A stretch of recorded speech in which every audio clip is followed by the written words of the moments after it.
Yo, what is up? A bunch of news dropped regarding 1.17 updates, including all the tanks that have been technically changed in the parameters, and also a new line of Italian tank destroyers. We're going to cover all this quickly in this video, starting with the Cobra, which is a tier 9 a British tank that is probably going to be some kind of reward tank. It has been buffed slightly, and we're going to take a look at the stats.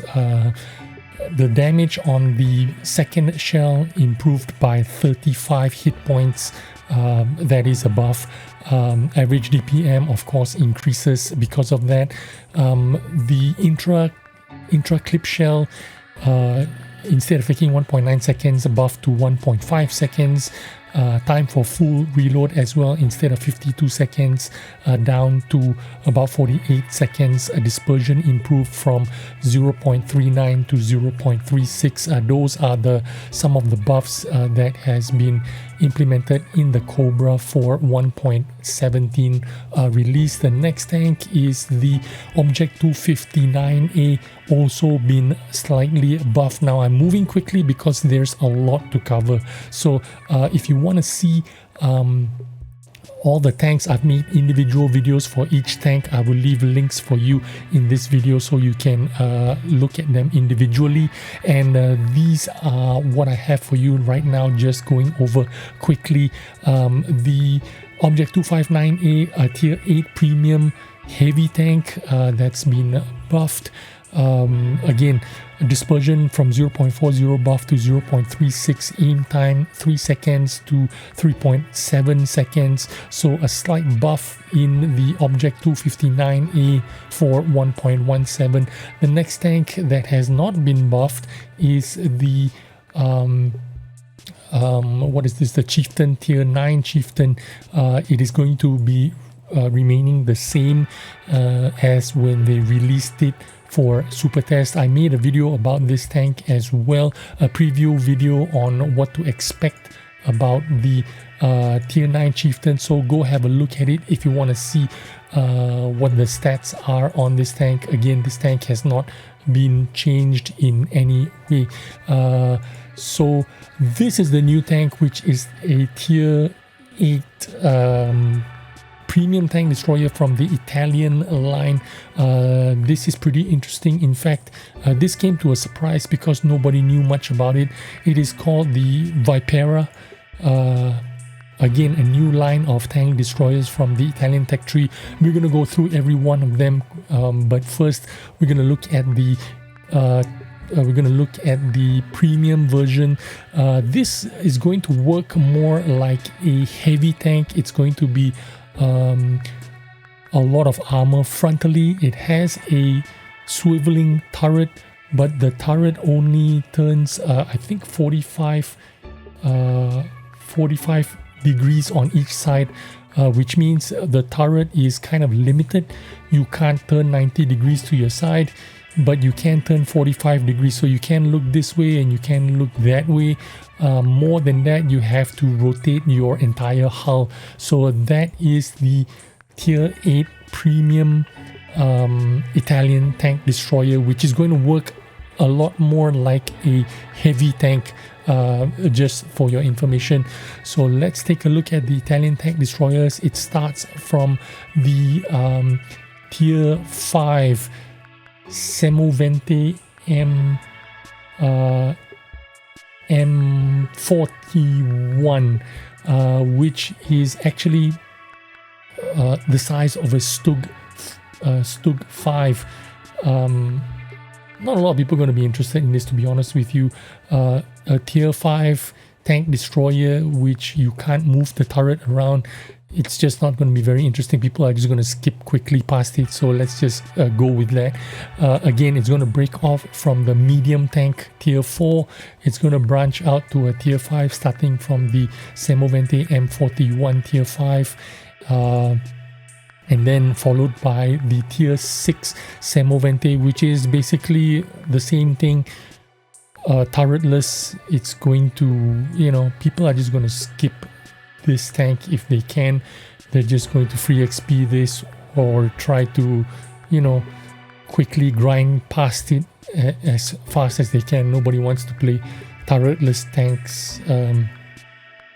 That's me. That's from my point of view. I don't want to play the tier 5 and tier 6 because it's got no turret. It's going to be a boring tank destroyer. Starting from the tier 7, you're going to have a swiveling turret, which is only 30 degrees on each side. So a lot less than 45 degrees, but 30 degrees means it's going to work more like a regular tank. You can turn right, you can swivel your turret a little bit right and left, which makes it a little bit more interesting. I suspect that this tank is going to play more like a heavy tank and not a traditional tank destroyer hiding at the back. 30 degrees left, 30 degrees right. Not a lot of turret rotation, but enough for you to be workable, enough for you to play like a heavy tank. And because of its armor profile, it is going to work like a heavy tank, and that is my suspicion. Also, you have 10 degrees of gun depression, 20 degrees of gun elevation, making this a very workable hull down tank, much like a heavy tank. Again, I want to emphasize this is going to work a lot more like a heavy tank than a traditional tank destroyer. The next tank is going to be the tier 8 tech 3 equivalent of the premium Vipera. Again, this is going to play a lot like a heavy tank, better than the tier 7 that has 30 degrees left and right turret rotation.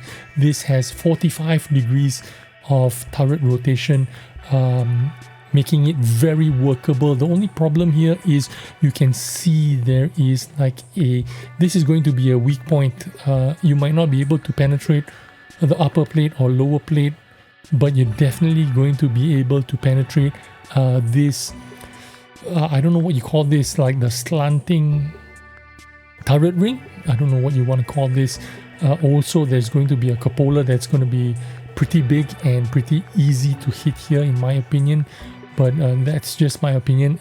There isn't a lot of information out about these tanks yet, apart from they're going to exist, they're going to come into the game soon. So expect that coming up soon. Again, this is going to be the weak point. That is my suspicion.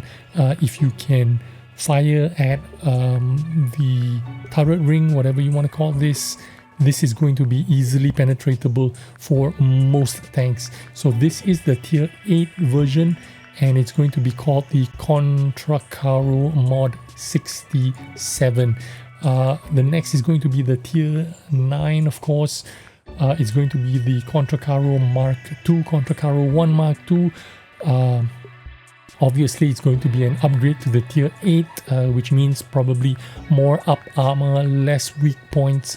As you can see, not like the tier 8, it has no weak points here on the side, so it's going to be interesting.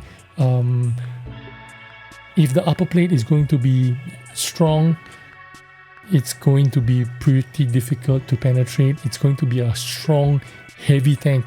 It's going to look like a tank destroyer, but it's going to work like a heavy tank. And this is the tier 10, which is, in the video, it made it look like this was a T110 E5 hull design with a strong turret, thick armor. So basically, yeah, it's going to be like a pattern kind of hull. I don't know what it meant here, but again, it's going to work like a heavy tank because the frontal armor, it's going to be very impenetrable.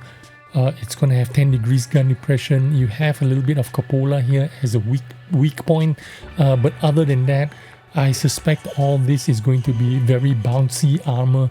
Again, 45 degrees left and right, you can swivel your turret.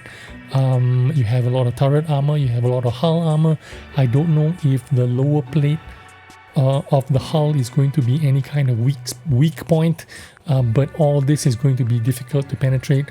10 degrees of gun depression, you're going to be able to work all the ridges so it's going to be a pretty strong tank. I am very interested in the tier 8 and above, tier 7 maybe, tier 7, tier 8, tier 9, tier 10. These tanks are going to be very interesting in the way they work. Also, you need to remember these tanks are going to be auto loaders or auto reloaders. They're going to have 24-second clip reload, 8-second intra clip shells, 530 alpha damage. These tanks are going to be monsters if they're going to be impenetrable, but they're going to balance it out with 8 seconds of intra clip. So that's the interesting part about this line of tanks. So that's what I have for you today. If you want to see what's going on with these tanks, there's going to be a World of Tanks video dedicated to all these tanks and what's going to be coming out with them. Go ahead and click on them and watch the videos for yourself, and you will see what's going on and what to expect in the Italian tank destroyer line. Anyway, thanks for watching. I will see you on the next video. Bye bye.